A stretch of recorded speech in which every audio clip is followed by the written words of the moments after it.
we're looking at devotionals from the life of Jesus. And what I've tried to do is focus a group of them around a common concept that we find, especially in the Gospel of John. But it's not only there. You find it in other places as well. And the theme is that Jesus is the light of the world.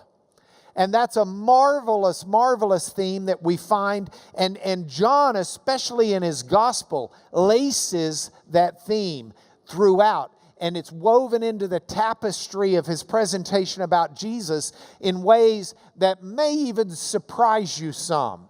So my goal in talking through these vignettes this morning is not only to give us some devotional ideas that may help change our lives, but also to make sure that we're learning and teaching and better understanding the Bible so that we've got more reading that we can do more in depth. I've got my brother Tim Wilson here this morning, and Tim Tim, can I tell him the story, or is that too personal?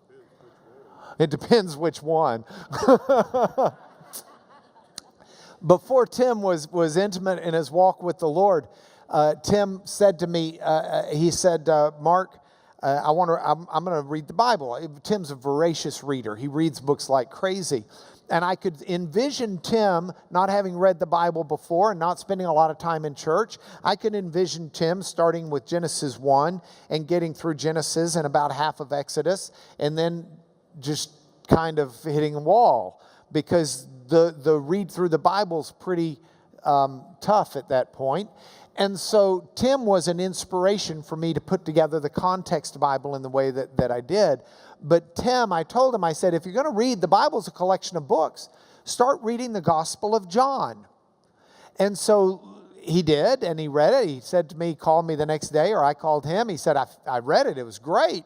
And he said, what do I read next? I said, read it again. And bless Tim's heart, I think over the first month of him starting to read the Bible, he spent every day reading the Gospel of John. But the Gospel of John, one theologian said, it's like this swimming pool. And it's got a shallow end where the new believer can climb in and just frolic and have a ball. But it's also got this deep end where the elephants can jump in and have a ball. So I don't know if you're an elephant believer or if you're a new believer, but the Gospel of John is a marvelous place to spend some time. And that's what we'll do for most of the vignettes this morning. And let's see what happens. So let's start with John 1, 4, and 5. Jesus, the light of the world. Women, men, both. Here's the passage. In him, in Jesus, was life. And the life was the light of men. The light shines in the darkness, and the darkness has not overcome it. Now, as a man with 4 daughters and a wife, I always want to make sure that we're clear on something. So we're going to go to the Elmo, and we're going to get our Greek out of the way real early this morning. But here it is. This is a Greek word, A-N-T-H-R, long O, P-O-S. In English letters, that would be an A-N-T-H-R, long O, P-O-S. Anthropos. Anthropos. Say it with me. Anthropos. Yeah, now our root here is the anthrop. And we get a word that many of you, we get a number of words, but one that you'll readily come up with. And what is it? Anthropology. Anthropology is the study of, anthropology, the study of people. So this word anthropos is generally translated man, but it means people. So when the English Standard Version comes across it here in John 1, if we go back to the PowerPoint, they translate it, he was the light of men, but it means he was the light of people. And I point that out because I don't ever want my daughters or anybody else to think that this is a passage indicating that men have some special tie-in to the Lord and that women have a second-class status in the kingdom. As Paul said, there's neither Jew nor Greek, slave nor free, male nor female in the kingdom. So, with that, in Him, in Jesus, was life. And the life was the light of men, women. The light shines in the darkness, and the darkness has not overcome it. Now, I want you to do an experiment with me. If I had the boxes, we would do it with boxes, but I don't have the boxes. So we're going to do it ourselves in our brain, okay? Imagine 2 boxes. And these are boxes made of sturdy wood. And in one of these boxes, there is darkness. There's nothing in the box. There's not a shred of light. If the box were big enough or you were small enough to crawl inside the box, it would be absolutely pitch dark. No hint of any light. You got it? That's one box. Then there's another box. And in this other box, we have a light. Maybe candles is not proper because the oxygen, the candle blow out, etc. Make it a flashlight or a light bulb or an iPhone or one of the phone lights. But it's got a light in it. So inside one box, you've got absolute, utter darkness. Inside the second box, you've got light. You with me? All right, here's the experiment. If you were to take that box of utter darkness and open it up, and heavens, take down the sides, would that darkness take over this room? No. What would happen to the darkness? It would be gone.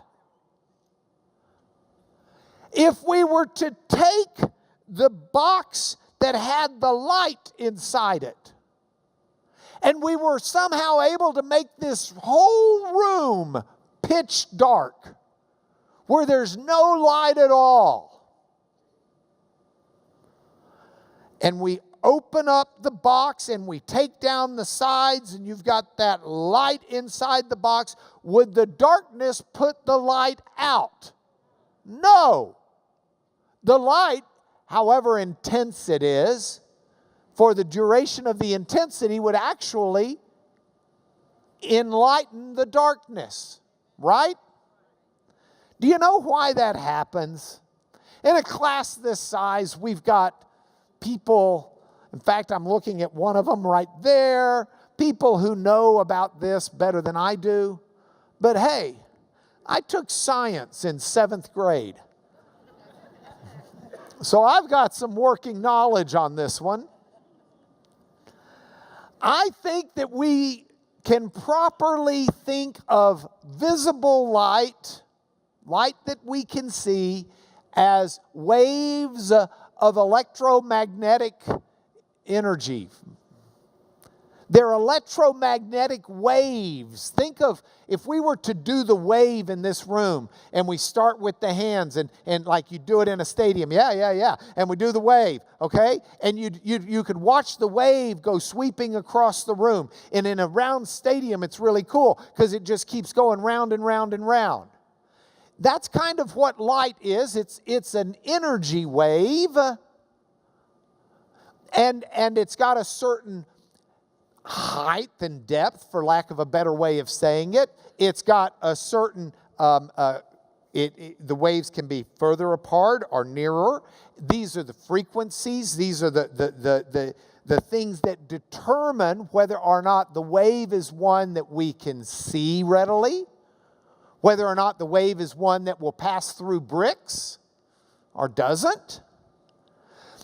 And that's what light is. Light are waves.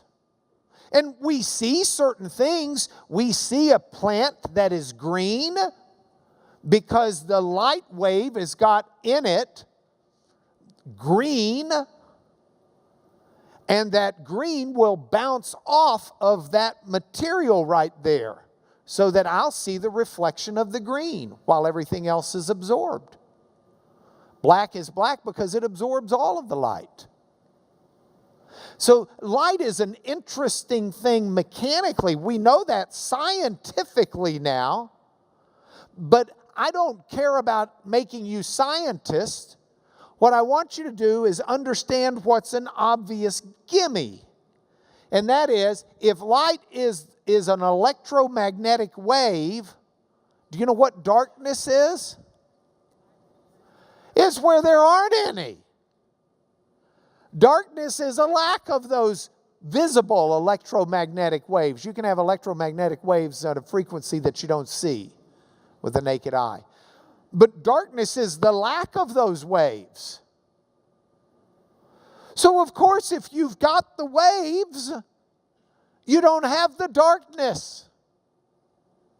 If you've got the darkness, you don't have the waves. They're mutually exclusive. You can't find an area where you say, well, I have the wave, but I don't have the wave. If the wave is there, you've got the wave. If the wave is not there, you don't have the wave.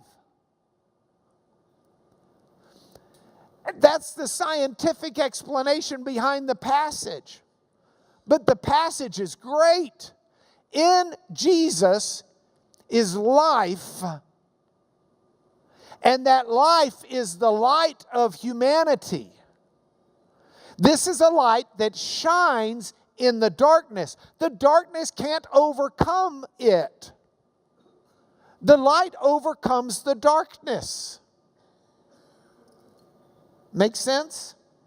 Now, I love the fact that John ties this also into life, because that same principle to an extent works. If someone is alive, they're not dead.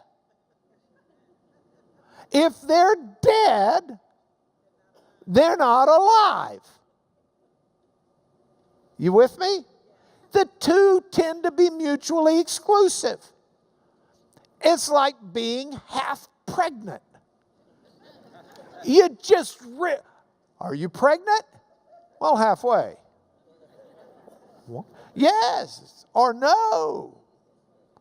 Okay, so what John is saying, and here's where the analogy kind of breaks down a little bit. John is saying that Jesus is true life that comes to those of us who are spiritually and ultimately physically dead. Jesus brings us life. And if he brings us the life, we've got it just as sure as light permeates darkness. We just need to live like it because it's there. Now, in a class this size, I regret to tell you that there are often those people who are too young to understand good music.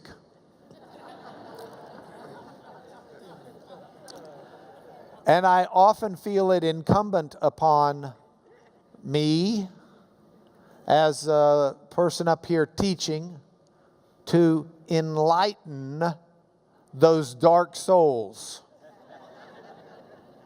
So let me tell you about a Jewish fellow named Robert Zimmerman, born in Hibbing, Minnesota. You might know him by his more common name, Bob Dylan, or the Bob, as we call him.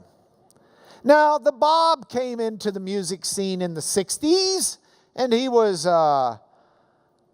quite popular for his lyrics, his ability to examine social issues, and his kind of just coolness.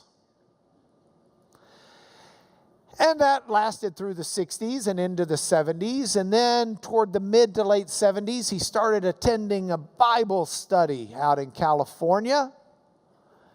And in the process of this Jewish fella determined that Jesus, Yeshua, is the Messiah.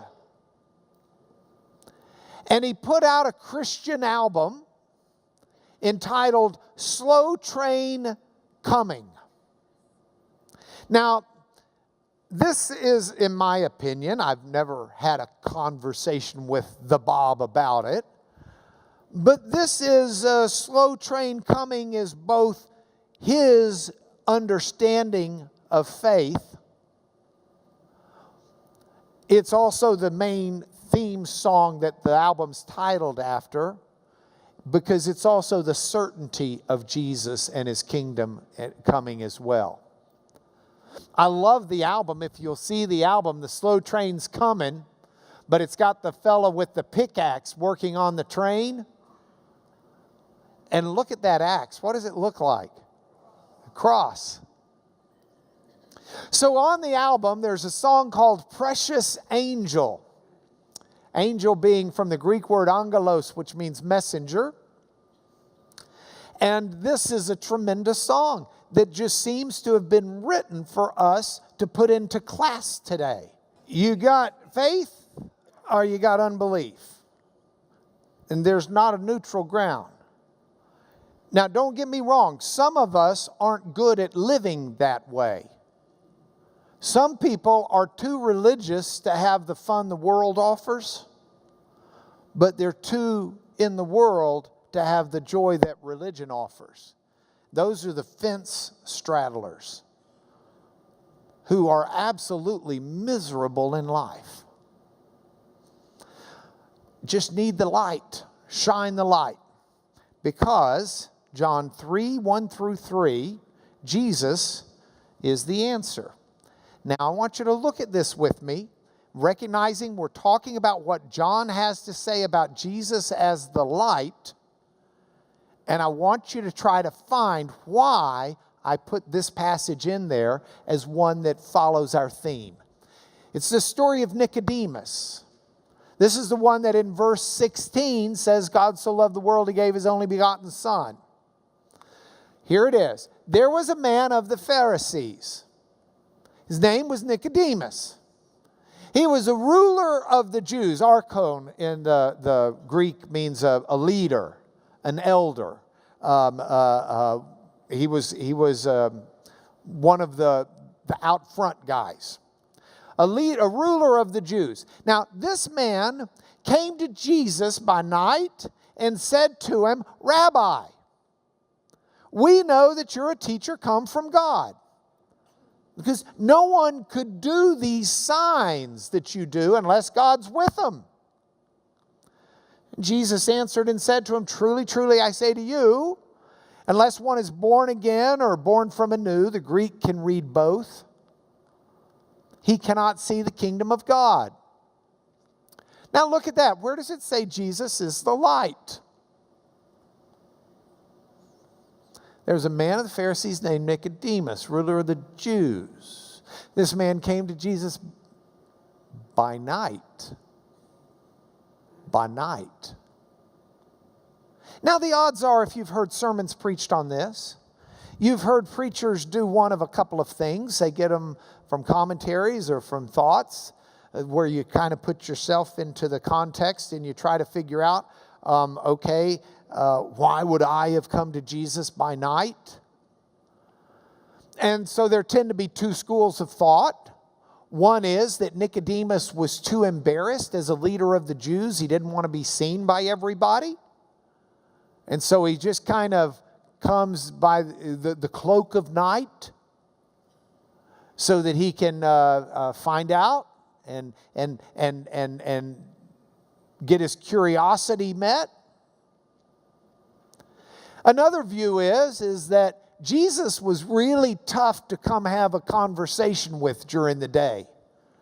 And this is Jesus who at his height of popularity, the people are so around him that at one point they got to cut through the roof to lower in a lame man down from above because they can't get through the door.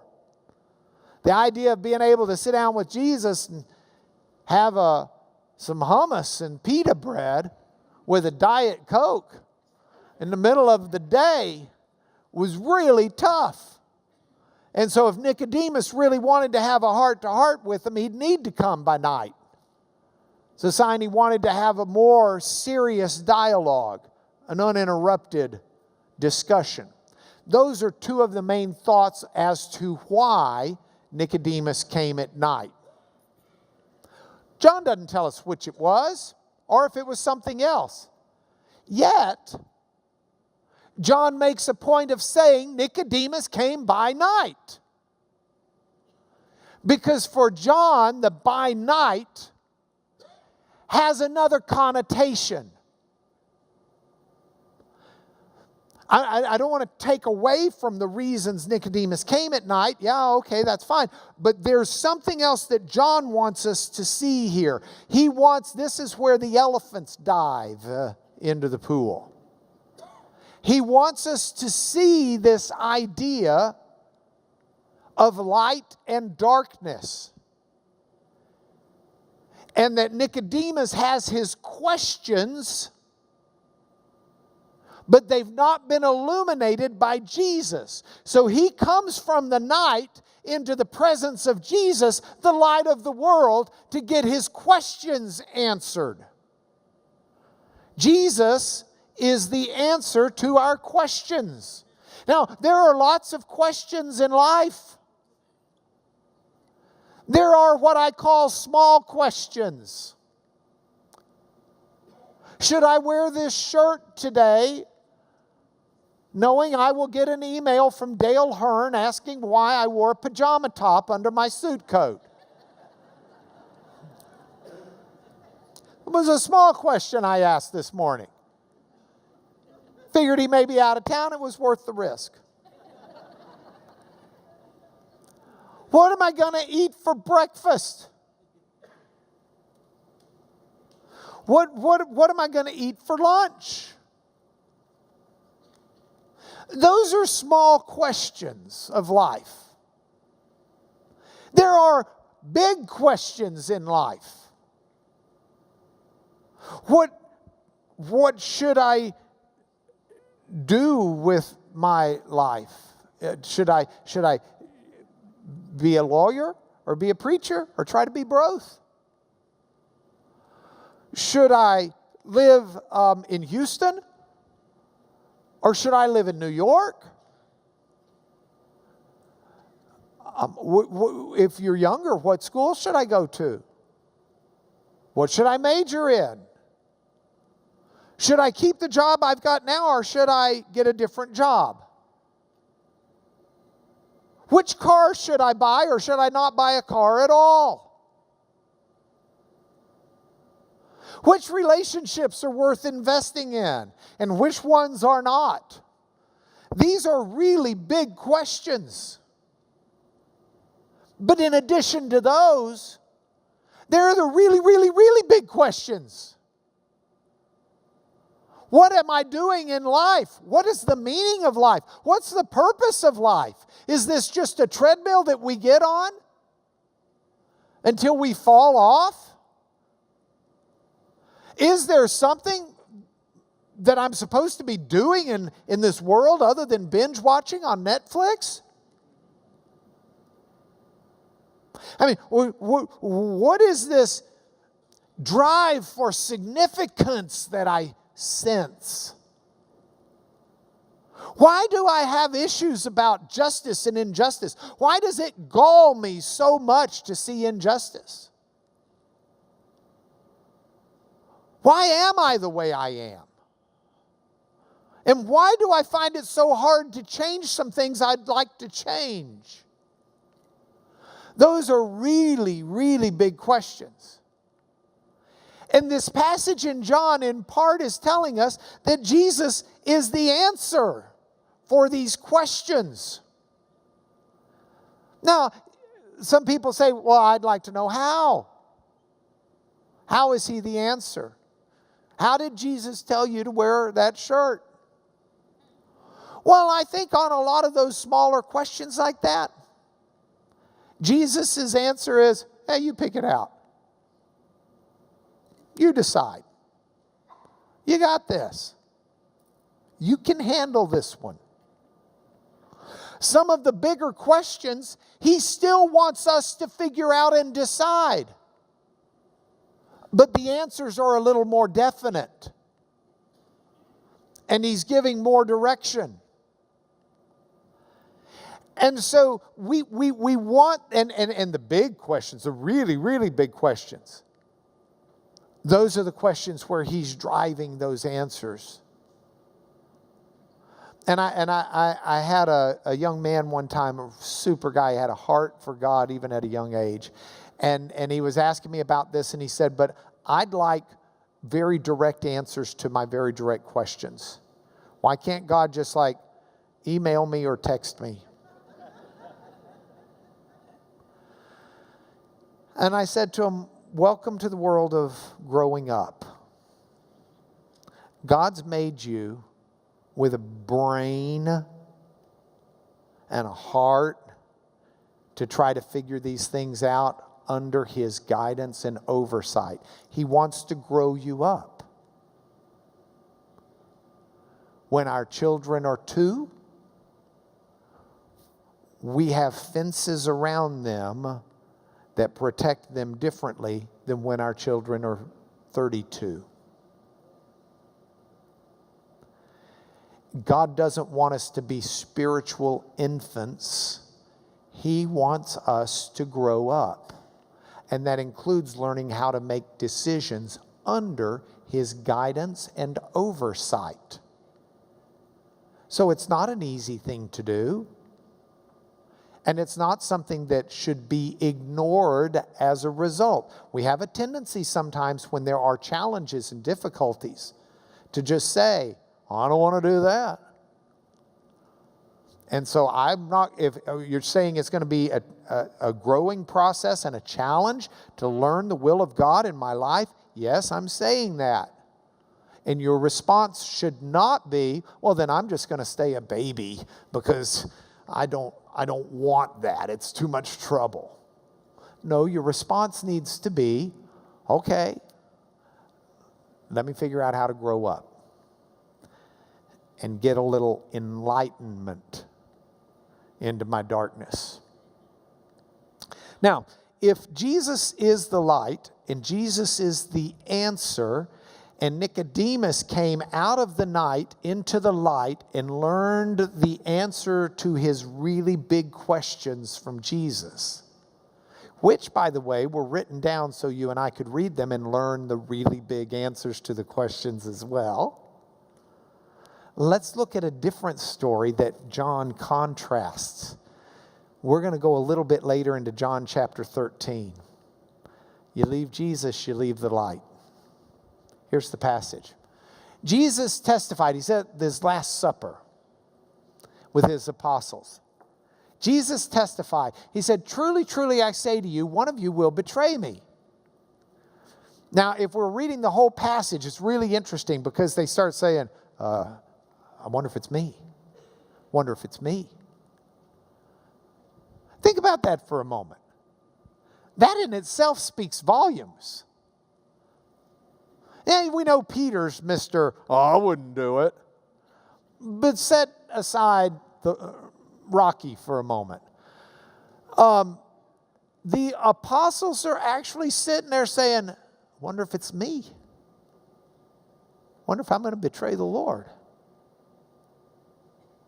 You know, you just wonder if some of them weren't thinking, man, I've been gone from home for 3 years. This is getting old.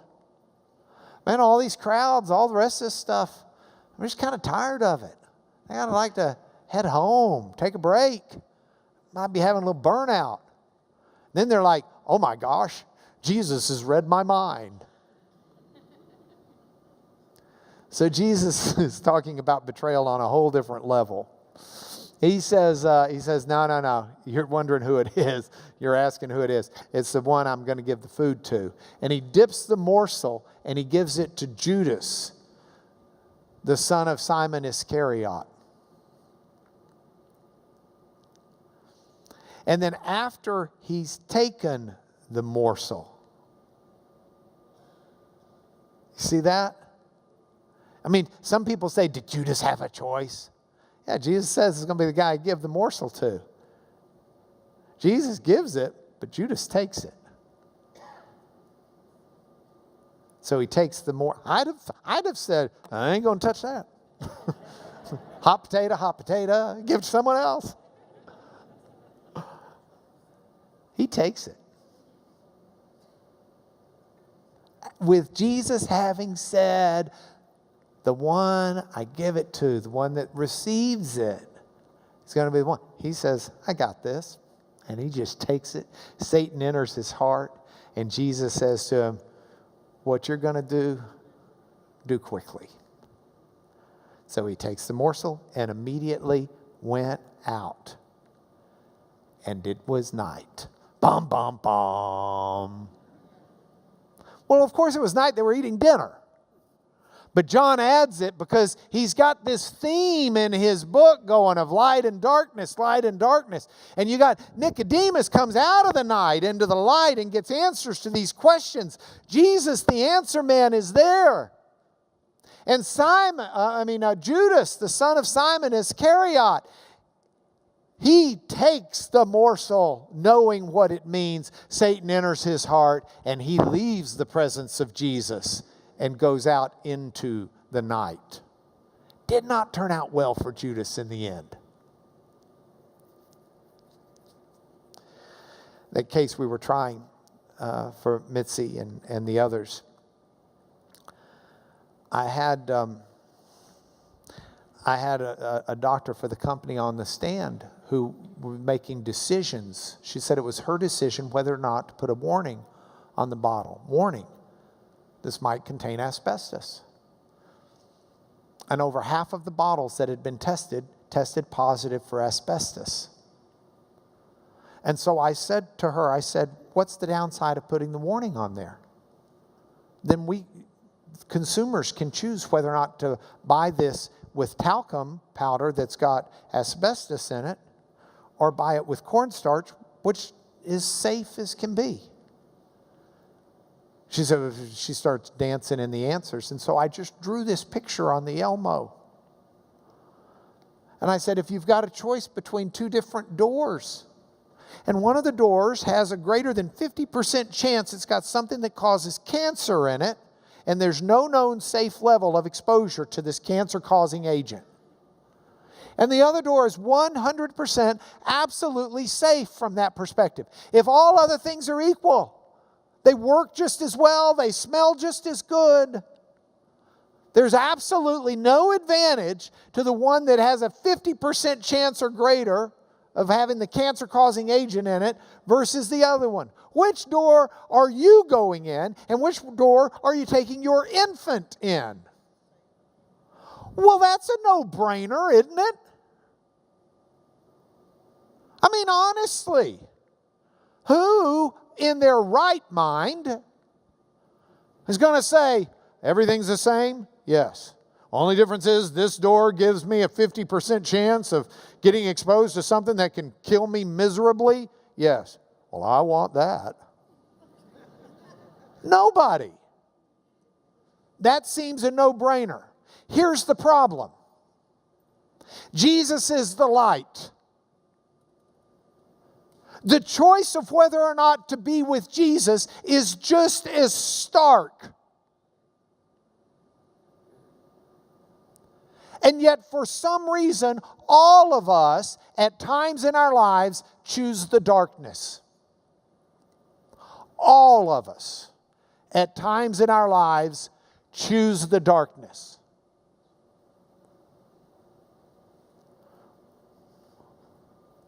We're idiots.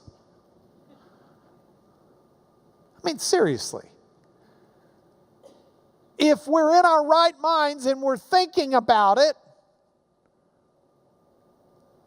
It shows you the depths of the fall and how deeply ingrained sin is in our old man, our old woman. Okay, the Bob talks about this in his album Slow Train Coming, in the song Precious Angel. So let's keep going. Vignettes. John 11, 9 through 10. Thank you, Janet Seifert, for fixing that slide. Jesus answered, "Are there not 12 hours in the day? If anyone walks in the day, he does not stumble because he sees the light of this world. But if anyone walks in the night, he stumbles because the light is not in him." Jesus is saying, make the most of my presence with you. Make the most of it. Walk with Jesus. He's the light of the world. You want to walk with the light. If you don't walk with Jesus, you're stumbling through this world. If you don't walk with the light that Jesus gives into your life, you're stumbling through this world. If you don't have the answers Jesus has to your questions, you're stumbling through this world. So what we are to do is we are to walk with Christ. Now, John gives a similar thing in one of his epistles. So look at the wording to this epistle because it elucidates some of what he's saying. It comments on what he's just said here. In 1 John 2, 8 through 10, he says, "At the same time, it's a new commandment I'm writing to you," new in a sense of fresh. Not, gee, I never heard that before. "It's a fresh commandment I'm writing to you, which is true in him and in you, because the darkness is passing away and the true light is already shining." So whoever says he's in the light but hates his brother is still in darkness. Whoever loves his brother abides in the light, and in him there's no cause for stumbling. Jesus said, if you go back to that earlier slide, the one who walks in the night stumbles because the light's not in him. John would come back and comment on it later and say, if you love your brother, you abide in the light. And there's no cause for stumbling. Now, this is a rabbinical approach. It's not only saying love your brother. That is one of the commandments. Jesus said the two greatest, to love the Lord your God with all your heart, soul, and mind, and the second's like unto the first, love your neighbor as yourself. That's what he's saying here. In that is wrapped up all of the law. How we treat others, how we live our lives, what we do is an indicator of whether or not we're walking with Christ. That's whether or not we're following Jesus. The church needs to be known. My brothers and my sisters, we need to be known as a group of people who show the love of Jesus. That needs to be the first thing people say when they talk about us. They need to say, oh, those people, man, they just love folks. They seek to serve them. They care for them. They don't try to run over them. They don't try to use them for their own good. They actually take to heart the message of the light that has shined into the darkness of their souls. You see, our problem is we've got closets where we keep dark things. We've got those little boxes on our shelves where we keep dark things. And John is saying, no, throw it open. Let the light shine in. Let Jesus take care of this. This is the love of Jesus. It exposes the dark things of the world and brings light and life to them. That means that He takes the dark parts in your life and mine, and He says, I want to come in and I want to give life to that. I want to give light to that. I want to change it for the better.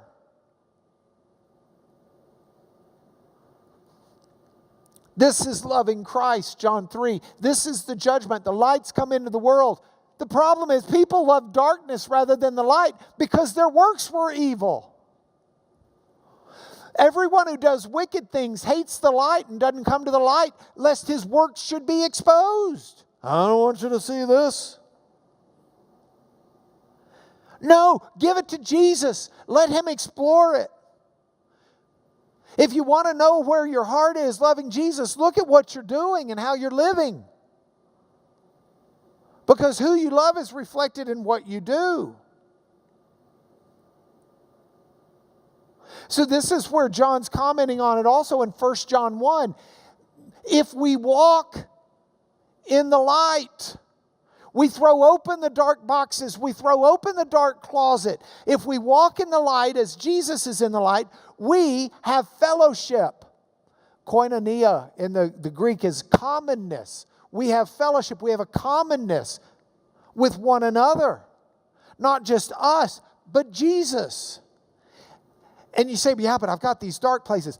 That's the point. The blood of Jesus cleanses us from all of it. He shatters the darkness. The darkness cannot exist in the presence of Jesus any more than a box of light can exist in this room if I take away the sides and open the lid. Just can't do it. They're mutually exclusive. That's the analogy. That's the metaphor. That's why Jesus is the light of the world. And look, I need a good cleansing. We all do. And if you don't believe me, listen to the Bob in Slow Train Coming and the song Precious Angel. As you're driving through the rest of your day, week, month, life, shine your light. Make it your prayer to Jesus to shine His light into the darkness in your life. Those areas where you're too blind to see. Those areas where, look, the heavens, some of the worst is when we don't think we need any more light.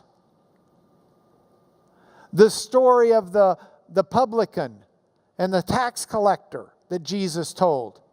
The publican, the man who's feeling really good about himself, walks down the street and sees the sinner on the other side and looks up, looks God straight in the face, says, "Oh, Lord, thank you that I am not like that sinner over there."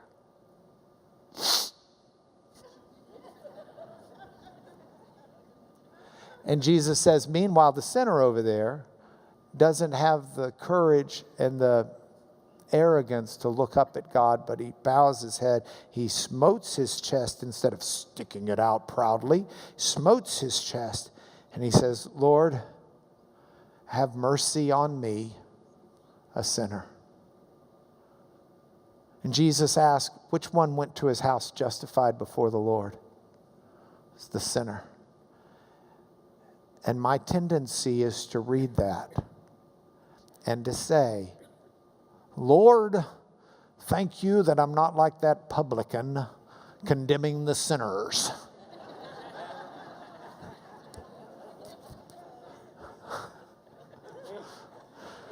I'd like to congratulate you on helping me get this high measure of humility, such that I'm better than everybody else.